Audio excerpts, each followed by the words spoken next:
Olá, meu amigo gestor, prevencionista e trabalhador. O tema de hoje é ato inseguro. O meu nome é Oswaldo Espíndola, sou engenheiro de segurança do trabalho e com satisfação vou rapidamente falar um pouquinho sobre esse tema tão recorrente, tão comentado no dia a dia do trabalhador e no dia a dia do prevencionista. Como entender e tratar ato inseguro? Como fazer isso aí para prevenir acidentes no ambiente de trabalho? Afinal, é ato inseguro ou erro humano? Qual a diferença principal entre os conceitos que abrangem esses termos, suas particularidades e suas consequências? O termo ato inseguro, de alguma maneira, ele está caminhando para a extinção. Tenho essa percepção como prevencionista, mas ainda está bastante presente no vocabulário das pessoas no ambiente de trabalho, no dia a dia. Naturalmente, esse termo teve origem na teoria de Heinrich, do senhor Herbert William Heinrich, o pioneiro, um trabalhador abnegado, um sábio, como todo pioneiro é. Herbert William Heinrich, o pioneiro da segurança industrial. Ele publicou o seu livro em 1931, com o que ficou conhecido de Lei de Heinrich. Dizia ele que para cada acidente que provoca um ferimento grave, há 29 que causam ferimentos leves e 300 acidentes que não causam lesões. Esses acidentes que não causam lesões, que o nosso amigo Heinrich tratava, hoje nas empresas, de modo geral, é tratado como quase acidentes, como incidentes, enfim, cada um sabe o termo que é utilizado na sua empresa. Com as limitações metodológicas de sua época, não há como negar o seu pioneirismo e a sua grande contribuição, com sua grande competência para o controle de riscos, sobretudo na área industrial. Mas a sua pirâmide deve ser vista como um sinal de alerta, como uma referência, uma bússola, e não como uma verdade absoluta. É aí que entra o erro, é aí que entra o perigo. Por isso que alguns profissionais, principalmente jovens profissionais e até pessoas que não são da área de segurança, mas que optam por nos ajudar, às vezes ficam tão decepcionados. Mas olha só, Ari, a gente dá o treinamento, a gente dá o EPI, e por que o cara não usa? E por que ele perde a concentração? E por que se machuca no ambiente de trabalho? E por que ele se expõe? E a partir daí, inicia-se uma série de porquês. Vamos conversar um pouquinho sobre isso hoje também. Agora, é importante destacar que nós não podemos confundir a pirâmide de Heinrich com a pirâmide de Bird. A pirâmide de Bird, por incrível que pareça, ela é mais famosa, pelo menos até onde eu consigo conversar com os profissionais, nossos amigos prevencionistas. Naturalmente, ela é mais conhecida, mais estudada nos cursos técnicos de segurança do trabalho, porque ela foi criada em 1969 por Frank Bird, por isso que ela é um pouquinho mais conhecida, mas ela também é muito importante e nós podemos falar um pouquinho sobre ela numa outra oportunidade. Hoje nós vamos falar, o assunto principal é ato inseguro ou erro humano. Muito bem. Desde então, a teoria, o trabalho de Heinrich, ele se consolidou na prática da investigação de acidentes. E nesse sentido, ela procura definir como causa do acidente o ato inseguro, entendendo como ato inseguro qualquer ação do executante da tarefa. E nesse sentido, decorrente do seu comportamento. Olha só, foi o comportamento, ele fez porque quis, porque assim o decidiu fazer. E ele fez isso porque não quis perceber o risco, improvisou alguma ferramenta, improvisou um equipamento, ou não quis utilizar o EPI. Sobretudo, descumpriu uma norma, um procedimento da saúde e segurança do trabalho e até do seu próprio gestor, da sua própria chefia. Com o tempo, o termo ato inseguro ganhou o significado de culpa, de quem errou, quem praticou, quem cometeu, quem foi o executante. Quando, na realidade, uma investigação de acidente não deve ter como principal propósito identificar quem errou, mas sim o que deu de errado. Todas as medidas prevencionistas aplicadas, o conjunto de ações envolvendo as condições de segurança que foram ofertadas para o trabalhador, o seu treinamento e o seu grau de concentração para com a atividade, o seu grau de respeito para com as normas e procedimentos para as quais ele foi treinado. Tudo isso vai se somar numa série de questões que vai fazer com que ele pratique o ato inseguro e não erre como ser humano. Quer dizer, é preciso observar essa situação por um outro aspecto, que é o mais importante. Na hora que se classifica a causa do acidente meramente como ato inseguro, é preciso entender que isso não efetiva um caminho para evitar a recorrência, a reincidência do ato inseguro. Você vai punir, você não vai tratar efetivamente na causa raiz e aquele ato inseguro pode se repetir. Aqui é o momento de destacar o quanto a segurança do trabalho é uma atividade multidisciplinar. Precisamos muito da contribuição, da colaboração do advogado, do psicólogo, do gestor de pessoal para conseguirmos concluir com eficácia o trabalho na área prevencionista. Um exemplo disso foi a atividade desenvolvida pelo psicólogo James por volta de 1990. Ele publicou um livro abordando o erro humano.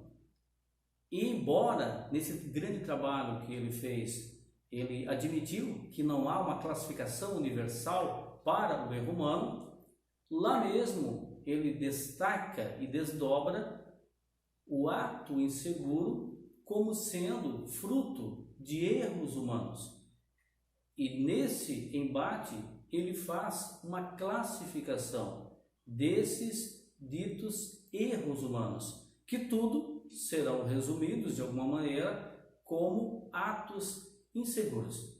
Então, muito importante o trabalho do James para nós avaliarmos no sentido de que quando essa classificação é feita e tudo isso é colocado como um conjunto de erros humanos, é preciso avaliar a origem desses erros, o que motivou esses erros a ocorrerem no ambiente de trabalho e não tratá-los todos como se fosse apenas atos inseguros que vão gerar um certo número, que vão alimentar um indicador para a gestão de pessoal, para a gestão de saúde e segurança ou para alguma outra área da organização. Quer dizer, se assim fizermos, estaremos reduzindo tudo isso a um mero número. E isso não é realmente o que vai contribuir para atuarmos de forma preventiva no ambiente de trabalho.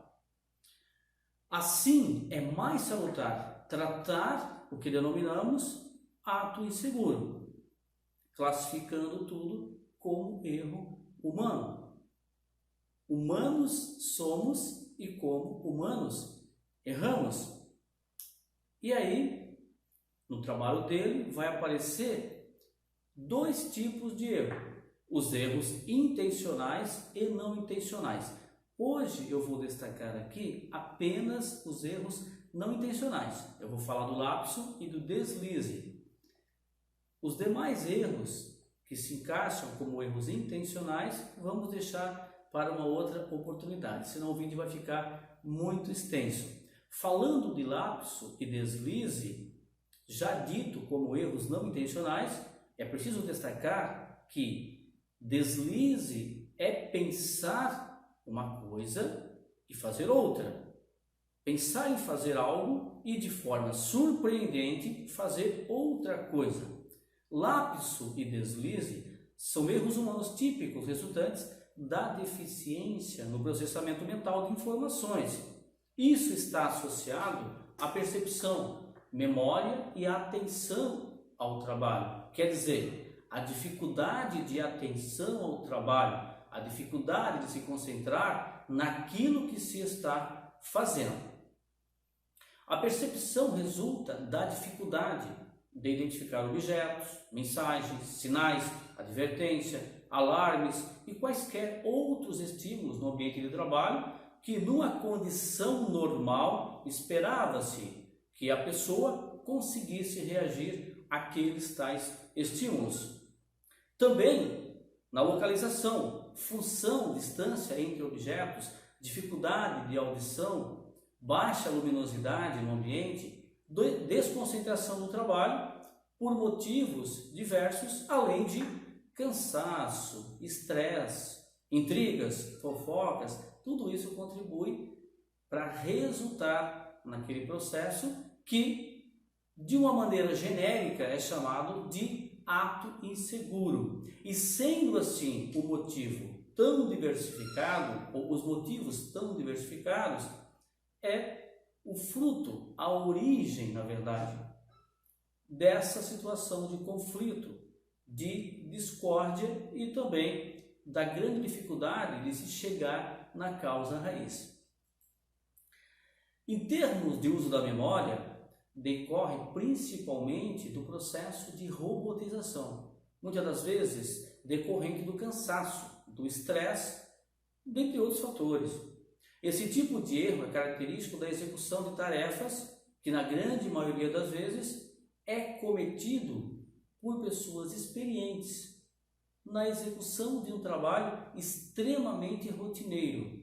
Quando a pessoa já faz aquilo ali no piloto automático, quando o nível de concentração para executar aquela atividade ali é praticamente nulo. E assim ela estando com um nível de concentração bastante baixo, ela também vai se expor a uma condição de risco e poderá se machucar. Enquanto o lapso é caracterizado por um branco, o deslize é aquele no qual pensamos em fazer alguma coisa e fazemos outra. Quer dizer, existe o branco na memória do lapso e existe também a vontade de fazer alguma coisa e acabar realizando outra, e de forma surpreendente e inadvertida. Isso significa dizer que, em função dessas características, esse tipo de erro é de difícil prevenção. Por isso que aqui é preciso falar de investimento, aqui é preciso falar de adequação de máquinas e equipamentos, e não dar a possibilidade do trabalhador, a qualquer momento, por um deslize, por um lapso, deixar o dedo seu debaixo do martelo de uma prensa, debaixo da faca de uma guilhotina, ou mesmo se expor a uma possibilidade de queimadura ou até de levar um choque elétrico. Enfim, nesse caso aqui, começa a ficar claro que o caminho efetivo para a prevenção é através da ação sobre as máquinas e os equipamentos que eles utilizam no dia a dia. Aquilo que o trabalhador precisa utilizar no dia a dia para fazer a sua produção. Assim, é preciso identificar a possibilidade de erros e as suas consequências e instalar barreiras capazes de prevenir a sua ocorrência. São os famosos e denominados dispositivos de bobeira. Muita gente é contra a adequação de máquinas em conformidade com a NR12, mas aqui está a explicação, aqui está a explicitação do fato, o porquê adequar as máquinas e equipamentos são tão importantes para a segurança e para a manutenção da integridade física do trabalhador. Às vezes, quando você vai trabalhar apenas citando tudo isso, botando no pacote, dizendo que tudo é ato inseguro, efetivamente não será trabalhada a questão da prevenção. Então, é preciso investimento, colocar intertravamento de máquinas e equipamentos, cortina de luz, dispositivos de barreira, fazer seccionamento automático entre partida e parada, detectores de gases, detectores de fumaça, detectores de calor, enfim, estes são apenas alguns exemplos de ações de dispositivos que se implementam em máquinas e equipamento para prevenir lapsos e deslizes.